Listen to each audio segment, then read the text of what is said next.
بسم الله الرحمن الرحیم. د جاوا جی یو آی سره زم یاسر علي او نن به وایو لیکچر نمبر 3 تھرد. تیر شوی لیکچر کې مونږه آلریډي دا کار کړی وو. زه راځم دا رن کوم تاسو ته.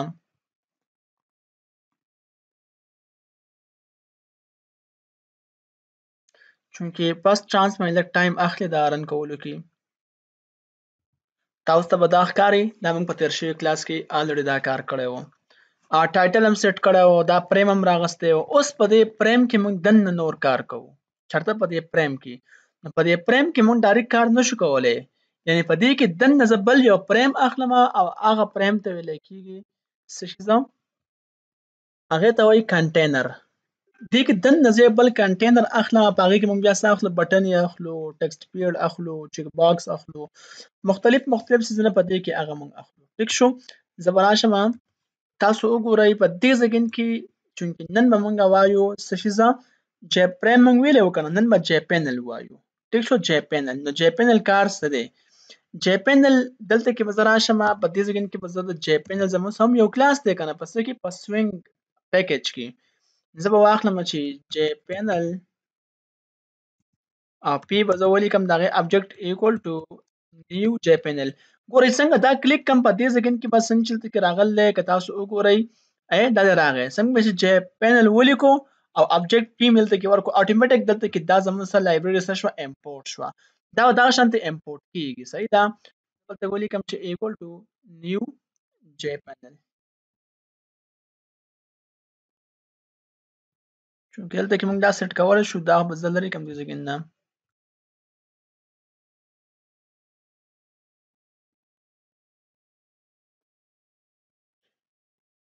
ټیک شو. داسې کار به وشي. ښه دې سیکنډ کې دا اټومیټک راغی. اوس که تاسو وایئ چې موږ دا نه ورکوو دې سیکنډ کې، فرض که ما دې سیکنډ دا لرې کړو، موږ ته دا ایرر راکوي. او که د جی پریم په ځای باندې دلته کې زه واخلم سټریک، لکه تاسو ته په اولني لیکچر کې مې وویل سټریک. د سټریک مطلب دا چې دا امپورټ شو دا ټول کلاسز. اوس په زموږ سره صرف دا یوه لایبرري باقي به نه امپورټ کېږي. ښه دا یو پیکیج به وي باقي به نه امپورټ کېږي. ځکه د سټریک مطلب دا شو چې زموږ سره په د سوینګ پیکیج کې څومره کلاسز چې هم دي، که هغه جی پینل دی، که هغه جی بټن دی، که هغه هر څه دي، په څه کړو دې امپورټ کړو. یعنې آل کلاسز دې امپورټ کړو. خو چونکې زه څه کوم زه دلته کې نه اخلم چې تاسو پوهیږئ، زه دلته کې دا واخلم او دلته کې به دا واخلم. ټیک شو. چې په خپله راځي نو تاسو به پوهیږئ چې څه سره مخې ته. ښه نو ما څه وکړو، ما د دې کلاس د جی پینل کلاس یو ابجکټ دا کریټ کړو. اوس داسې کار کوم چې دې له زه کلر ورکوم. زه څه کوم؟ زه کلر. نو کلر زه ورکوم په دې څه کې، په دې فریم کې دننه به زه کلر ورکوم که نه. چې په فریم کې دننه زه کلر ورکوم نو زه به راشم دلته کې او وبه لیکم چې پی ډاټ سیټ بیکګراوند کلر. تاسو ته به ښکاري او دلته کې به زه یو پاس کړم یو ارګومنټ چې کلر ډاټ او نوم دغه به څه ورکړو، کلر بلو به زه ورکړم فرض کړم. ټیک ده. دا مې دلته کې څه واغستو، بی ډاټ سیټ بیکګراوند دلته کې دا واغستو. راځم دا زه رن کوم چې موږ ته څه میلاویږي. اوس تاسو وګورئ چونکې موږ ته فی الحال څه نه ښیي. ښایي کلر ملر هېڅ هم چینج نه شو. ولې؟ دا به موږ اوس څه ته اېډ کوو، دا موږ اېډ کوو د فریم ته موږ دا اېډ کوو. فی الحال لا اېډ شوی نه دی. ټیک دلته کې دا ډیکلیر کوو خو موږ لا اېډ کړی نه دی. نو موږ به دا څه کوو په دې سیکنډ کې موږ به دا اېډ کوو. نو اېډ کوو به څنګه، دلته به زه راشم او زه به واخلم چې اف ډاټ سیټ دا به اېډ کوو چاته، ګورئ دا به اېډ کوو فریم ته او د فریم که تاسو وګورئ موږ ابجکټ څه اخیستی دی اف، نو ځکه مې دلته کې اف واخیستو. ټیک شو. چې اف ډاټ سیټ او څه شی به ورکړم، کانټینټ پینل، کانټینټ پین سوري پینل نه. او که تاسو وګورئ دلته کې اټومیټک چونکې بیس کوډ کې دا خاصیت شته اټومیټک څیزونه اېډ دلته به څه شی اېډ کوو، زموږ سره بیکګراوند اېډ کوو چاته، د فریم ته. نو بیکګراوند زموږ سره ابجکټ څه شی شو، پی دی که نه. دلته به زه پاس کړم دې سیکنډ کې پی. ټیک شو. نو اوس موږ دا اېډ کو، دا بیکګراوند موږ څه کو اېډ کو، چاته هم اېډ کو، دې اف ته هم اېډ کو، یعنې مطلب دې فریم ته هم اېډ کو. راځو دا اوس رن کوو.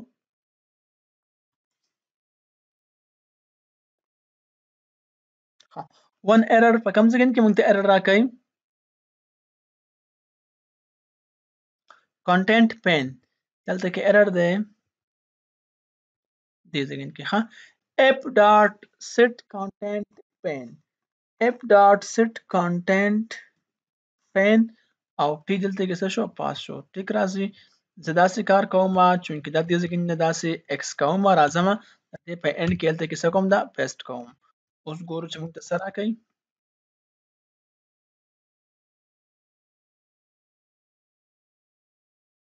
ټیک شو کلر څه شو موږ ته چینج شو ځکه چې دا ترتیب به موږ تاسو په خپل پوښي ترتیب به خامخا مونږ دی ورکو چې اول بس لیکو بیا بس لیکو بیا بس لیکو ما غسیز خو بس خبره کته برکولو دلته کې کلر څه شول ته کې چینج شو کنه مونږ ته اوس په دې کې دنه مونږ دلته کې ساخلو لیبل به اخلو بټن به اخلو مختلف کارونه اوس په دې ځکه کې مونږ دنه کوو ټیک شو او بل دا موږ مختلف میتھډز باندې هم کولای شو مختلف طریقو باندې موږ دا کولای شو تاسو به ان شاء الله رسته پويږئ لکه دا سیټ لوکیشن ته زه ختموم دا مې دې ځګن نسکو ختم کو دا هایټ او ویټ دې ځګن نه هم دا مسکو ختم کو زه اعظم دا اوس رن کوم چې ما ته سره راکړي تاسو وګورئ دلته چې ریزلټ موږ ته سم ملاويږي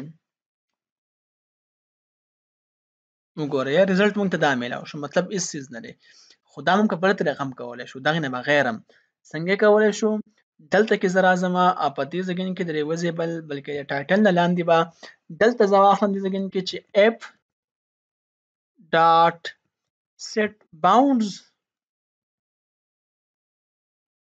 او دلته کې اوس موږ څور کوو د ویټ ورکو د هایټ ورکو د ټاپ نه راکوزو د لیفټ نه سنټر ته وړو دا هر څه په دې ځای کې ورکول شي فار ایگزامپل دلته زور کوم چې 500 دلته به زور کوم 200 500 خیر نشو خو 200 او دله به هم زه یو 200 ورکم دا یو شان نه په کار خیر خو زه تاسو د پوی لپاره ورکوم تاسو څنګه ورکوي تاسو ورکول شي ټیک د سیټ کول شي تاسو باونډز څه مطلب باونډز مطلب دا چې د لیفټ نه رائټ ته راشي د ټاپ نه هم ښکته راشي او سایز به هم تاسو ګورل ته کې دا په خپل څه شو دا ایڈجسټ شو دا ډیر ځات وړو کې د نل تاغه نیم ته نیم خایته ټیک شو چې سي هټ کو اوس په پول شیل ته کې نو ډیر ځات وړو کې دی ها هم ته څه کو دي کې شو کو بغیر د هغه دوه لاینو کوډ نه موږ تل ته هم شو زرا اعظم دا په کې ځکه کوم 300 چې دا صحیح تاسو اوس ښکار شي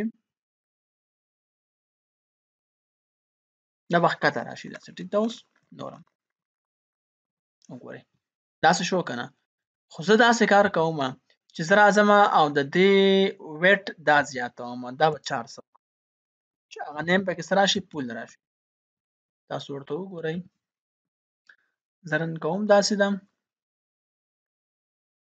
دا سره راغی کنه نه دا د دې چې کوم ویټ وسه شو راس زیات شو ټیک دا نو موږ دا څه کولای شو نو ټایټل بار په دې کې څه شو لري ښکاری اوس په دې کې دنه موږ نور فیلډز او بټن به اخلو نو نن پوری هم دمره کافی دی کوشش کوئ تاسو په دې باندې پریکټیکل پریکټس کوئ ان شاء الله مخکې به دا بوزو داسې که چا څه کوېسچن بالکل اوپنلی کمنټ سیکشن کې کوېسچن کولای شئ نن پوری هم دمره کافی دی د الله